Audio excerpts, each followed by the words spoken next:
Secondary components of fitness. So we just finished primary components of fitness. If you have anything specific, like doing something quicker or doing it more crisp or doing it with more precision or having the motivation to do your exercise and your goals, that is what secondary components is about. Okay, our first example is balance. Does anyone want to volunteer reading the description about balance? Anyone want to put their hand up? Okay, Omer, if you want to unmute yourself. Sure. Thank you for volunteering. Yep. All right. Want to read the description there? To be in an upright and steady position, more specifically, the ability of an individual or object to maintain their center of gravity within a supported base. It can be performed in a stationary or dynamic, moving situation. Thank you, Omer. When it comes to gymnastics, you have a base. So it can be a wooden beam.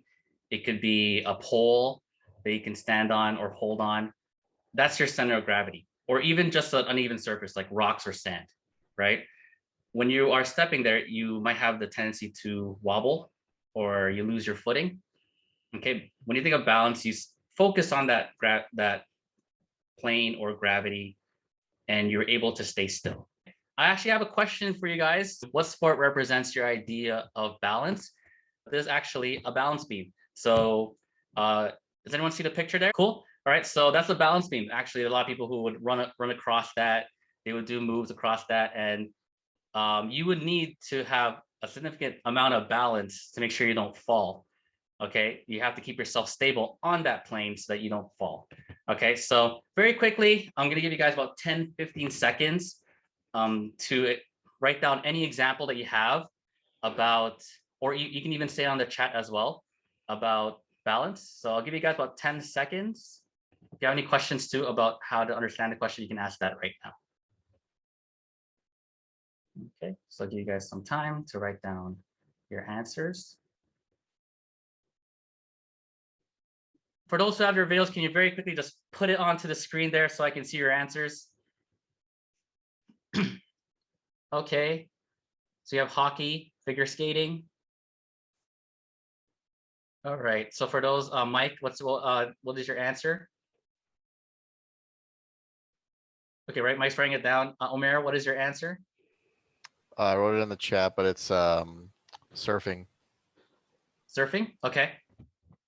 So guys, just make sure, I can't really technically see a chat. I can see your video, so if you guys are okay unmuting yourself instead.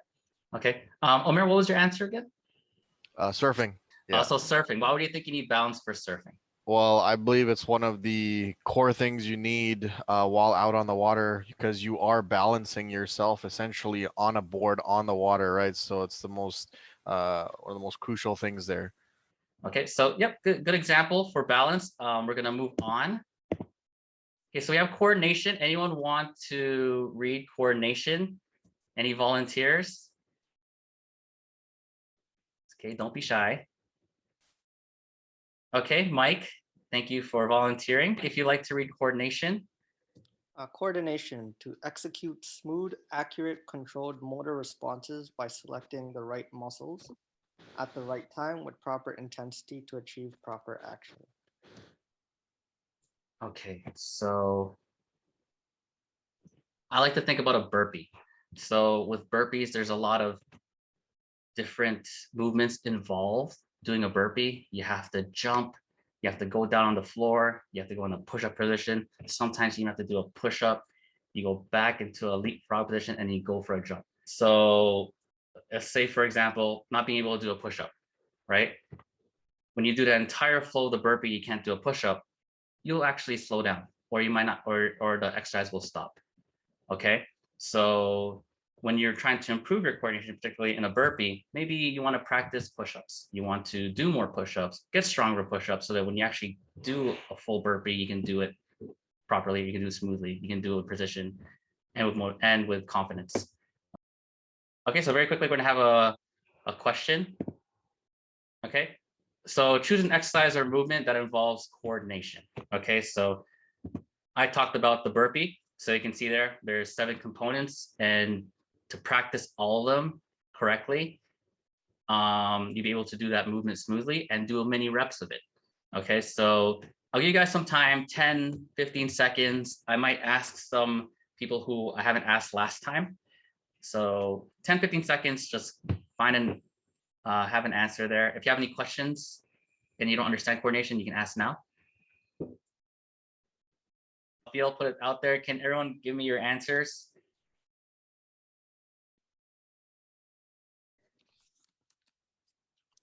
Mountain climbers. Okay. Box jumps. You put box jumps? Okay. But jump rope. So for those who don't have their videos on, anyone want to give me one of your answers? Anyone there? Shanil? I put V-sit crunches. V-sit crunches. Okay, thank you, Shanil. All right, so best you can. Why do you think you need coordination to do a box jump, Mike? Well, if you're jumping up onto a box, you kind of want to know where you're landing at all times, along as having proper form while you're doing it. So there's different components that you have to take in consideration if you want to do the movement properly. So thank you, Mike, for giving us your answer. We're going to move on. Okay, so agility is the ability to rapidly change the position of the entire body in space with speed and accuracy. So the example I like to give is football. So when you're a football field and you have the football with you, you're going to be running towards the touchdown line, and you're going to have people trying to stop you. So to be able to run straight, run left, run backwards, stop, to do it with objects around and move away from those objects. So that's accuracy. An example could be a sport, exercise that requires agility. I chose football. For those who have their videos and they're writing down on paper or an iPad, can you show me your answers, please? Boxing, rugby, soccer. Okay. Anyone who doesn't have their video want to tell me their answers? Kevin, what's your answer? I was gonna say boxing. Kevin, are you okay unmuting yourself and explaining to us why you chose boxing? Oh, I chose boxing because you need to be quick, have good reflexes to be able to, react to your opponent's movements. Thank you, Kevin, for giving us your answer. Let's move on. Okay, reaction time. Anyone would like to read reaction time? It's a very short one. Okay, Phil, Rachel. The time needed to respond consciously to an external stimulus. Agility and reaction time, you might think they're the same. When you have agility, you are moving different positions, you're moving it rapidly. Reaction time, yes, you're also moving rapidly in different positions. The external stimulus, so think about baseball, right? So a ball being thrown to you as an external stimulus, your time to react to hit that ball, okay? So if you can hit it faster, then you can generate more power, you can generate more speed and actually hit the ball and create a home run, okay? So think of external stimulus. If you guys want to write that down in your notes, external stimulus for reaction time and your ability to respond to it, okay? So that's the difference between reaction time and agility. So the question is, give a specific stimulus where reaction time is involved or needed. I chose baseball. Anyone want to volunteer and give their answers? Miguel, would you like to give your answer for reaction time? Well, I'll use volleyball as an example. When you're digging a hit, you got to be able to kind of track like where the ball is going. You need to respond, get to the right place at the right time. There's other factors involved, but just basically being able to receive a fast moving ball does require reaction time.